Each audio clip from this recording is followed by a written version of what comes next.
ಮಹದಾಯಿ ಸಮಸ್ಯೆ ಬಗೆಹರಿಸಲು ಜೋಶಿ ಅವರು ಏನು ಮಾಡ್ತಿದ್ದಾರೆ? 2 ವರ್ಷದ ಹಿಂದೆ ಬಿಜೆಪಿಗರೆಲ್ಲ ಮಹದಾಯಿ ವಿಜಯೋತ್ಸವ ಮಾಡಿದ್ರು.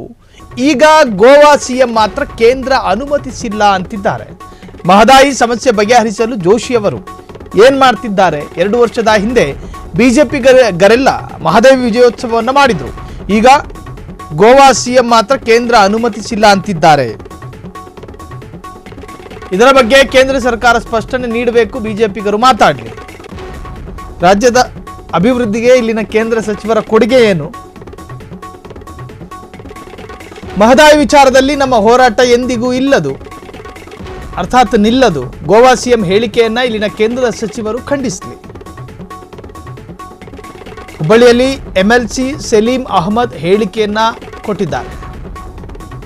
ಮಹದಾಯಿ ಸಮಸ್ಯೆ ಬಗೆಹರಿಸಲು ಜೋಶಿ ಅವರು ಏನು ಮಾಡ್ತಾ ಇದ್ದಾರೆ, ಅರ್ಥಾತ್ ಕೇಂದ್ರ ಸಚಿವರ ಬಗ್ಗೆ ಮಾತನಾಡ್ತಾ ಇದ್ದಾರೆ. ಎಂಎಲ್ಸಿ ಸಲೀಂ ಅಹಮದ್ ಈ ತರಹದೊಂದು ಹೇಳಿಕೆಯನ್ನು ಕೊಟ್ಟಿದ್ದಾರೆ. ನಾವು ಕಳೆದ ನಿರಂತರ 5 ವರ್ಷದಿಂದ ನಾವು ಹೇಳ್ತಾನೆ ಇದ್ವಿ, ನರೇಂದ್ರ ಮೋದಿಯವರು, ಅಮಿತ್ ಶಾ ಅವರು, CBI, ED ಇವತ್ತು ಅವ್ರು ಹೇಳಿಕೆ ಕೊಡಬೇಕು. ಅವರು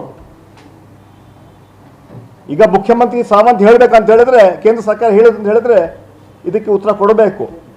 ಜಸ್ಟ್ ಒಂದು ಕ್ಲಿಯರೆನ್ಸ್ ಕೊಡಿಸೋ ಶಕ್ತಿ, ಯೋಗ್ಯತೆ ಇವ್ರಿಗಿಲ್ಲ. 5 ಕೇಂದ್ರ ಮಂತ್ರಿಗಳಿದ್ದಾರೆ, 20 MP ಗಳಿದ್ದಾರೆ, 12 ವರ್ಷ ಕೇಂದ್ರ ಸರ್ಕಾರ BJP ಸರ್ಕಾರ ಇದೆ. ಏನು ಮಾಡ್ತಾ ಇವರೆಲ್ಲ? ಯಾಕೆ ನಮ್ಮ ಹೋರಾಟ ಮಾಡ್ತಾ ಇಲ್ಲ? ಯಾಕೆ ಪಕ್ಷಪಾತ ಮಾಡ್ತಾ ಇದ್ದಾರೆ? ರಾಜ್ಯದ ಅಭಿವೃದ್ಧಿಗೆ ತಮ್ಮ ಏನು ಶಕ್ತಿ ಕೊಟ್ಟಿದ್ದೀರ ತಾವು? ಬೆಲೆ ಏರಿಕೆಯಲ್ಲಿ ಯಾವ ಕಂಟ್ರೋಲ್ ಮಾಡೋಕ್ಕೆ ಸಾಧ್ಯ ಆಯ್ತು ನಿಮಗೆ?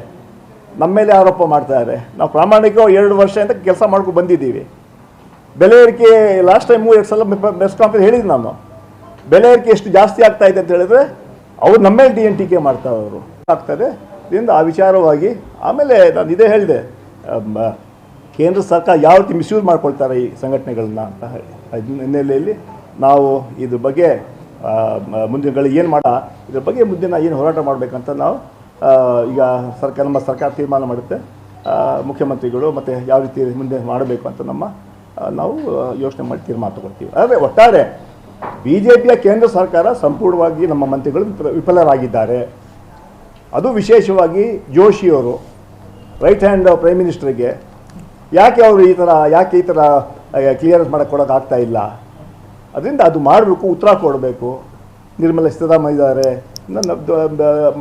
ಸೀನಿಯರ್ ಮಂತ್ರಿಗಳಿದ್ದಾರೆ. ಅದರಿಂದ ಬೊಮ್ಮಾಯಿರು ಕೂಡ ಭಾಗದಲ್ಲಿ MP ಆಗಿದ್ದಾರೆ, ಈ ಭಾಗದ MP ಕೂಡ ಆಗಿದ್ದಾರೆ, ಜಗದೀಶ್ ಶೆಟ್ಟರ್ ಇದ್ದಾರೆ. ಈ ಥರ ಸ್ಟೇಟ್ಮೆಂಟ್ನ ಅವರು ಕೂಡ ಕಂಡೆಮ್ ಮಾಡಬೇಕು. ನಾನು ಕೇಳ್ತಾ ಇದ್ದೀನಿ, ಇವರು ಅವರ ಸ್ಟೇಟ್ಮೆಂಟ್ನ ಕಂಡೆಮ್ ಮಾಡಲೇಬೇಕು. ಈ ಭಾಗದ ಜನ ಅಂತೂ ಸುಮ್ಮನೆ ಇರೋದಿಲ್ಲ. ಯಾಕಂತ ಹೇಳಿದ್ರೆ ಅದು ಇಲ್ಲ ಹೇಳಿ ತಪ್ಪು ಅಂತ ಹೇಳಬೇಕು. ನಾವು ಕೊಡ್ತೀವಂತ ವಾಗ್ದಾನ ಮಾಡಬೇಕು, ನಾವು ಹೋರಾಟ ಮಾಡ್ತೀವಂತ. ವಿಶೇಷವಾಗಿ ಜಗದೀಶ್ ಶೆಟ್ಟರ್ ಇರ್ಬೋದು, ಬೊಮ್ಮಾಯಿಯವರು ಇರ್ಬೋದು. ಕ್ಷಣ ಕ್ಷಣದ ಸುದ್ದಿಗಳಿಗಾಗಿ ಫ್ರೀಡಂ ಟಿವಿ ಸಬ್ಸ್ಕ್ರೈಬ್ ಮಾಡಿ, ಲೈಕ್ ಮಾಡಿ ಹಾಗೂ ಫಾಲೋ ಮಾಡಿ. ಹೊಸ ಸುದ್ದಿಗಳ ನೋಟಿಫಿಕೇಶನ್ಗಾಗಿ ಬೆಲ್ ಐಕಾನ್ ಮೇಲೆ ಕ್ಲಿಕ್ ಮಾಡಿ.